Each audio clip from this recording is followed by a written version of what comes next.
Massacre. 200 murdered in their sleep. Welcome to the news, and thank you for tuning in to listen. The men were shot as they slept outside, having spent their days on the ground, choking in the Sahel dust, digging and panning for gold.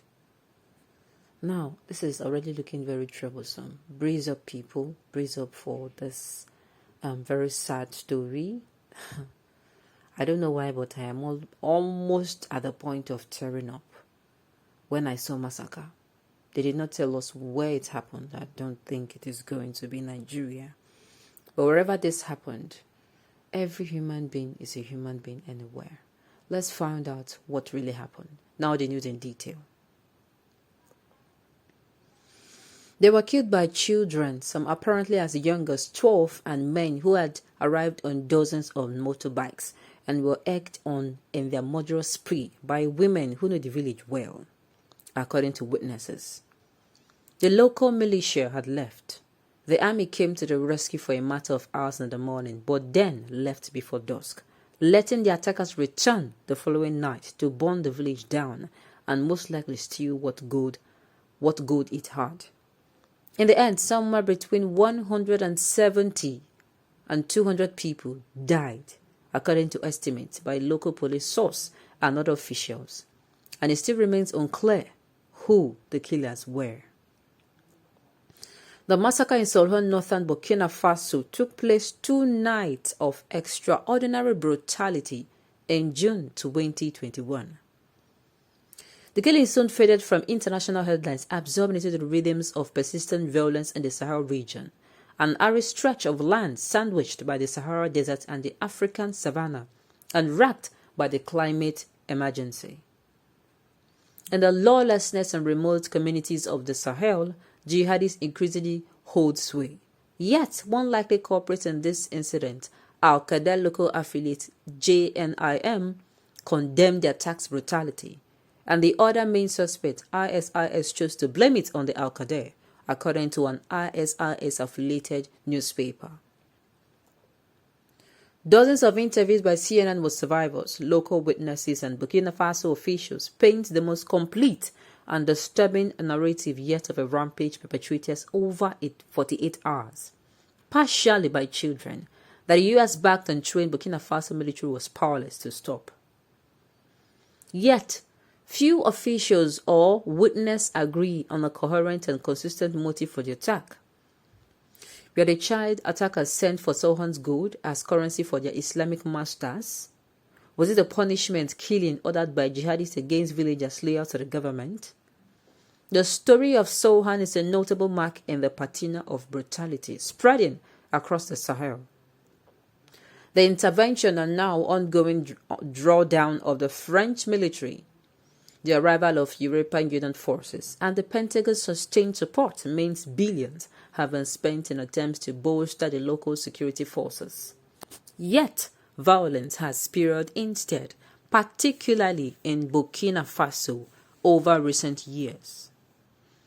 The crisis in some of the sub-Saharan and African poorer states presents an imminent threat to European security and, by extension, the United States, analysts say, and providing a secure and spacious breeding ground for terror networks. U.S. officials have described the wildfire of terrorism in the Sahel, with Al-Qaeda and ISIS on the march in West Africa, aiming to carve out a new caliphate. Illicit gold has emerged as a key source of funding for the jihadist group, who have been seizing so-called informal mines, small-scale mining sites, which rely largely on physical labor and basic technology to extract precious materials and minerals in Burkina Faso, Mali, and Niger since 2016, according to a crisis group report from 2019. Bachar Ismail Ouedraogo, Burkina Faso's Minister of Energy and Mines, told CNN the country lost 20 tons of gold through informal mining and export every year, worth roughly $1 billion on the open market. Ouedraogo described it as war economy, a system that uses well-coordinated routes across the African continent. The gold you end up buying is financing terrorism and affecting our families here, he added. Trapped in the arid plains around 400 kilometers, that's 250 miles approximately, northeast of the capital, Ouagadougou, Sohan's gold as the village-only asset and its course.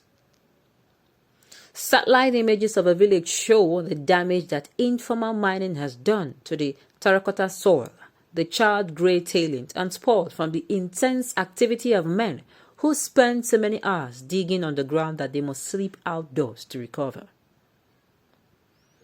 A local government-backed militia called the VDP, a French acronym meaning Volunteers for the Defense of the Country, provides some security. Yet, on the night of 4th June, Solhan was left mostly defenseless.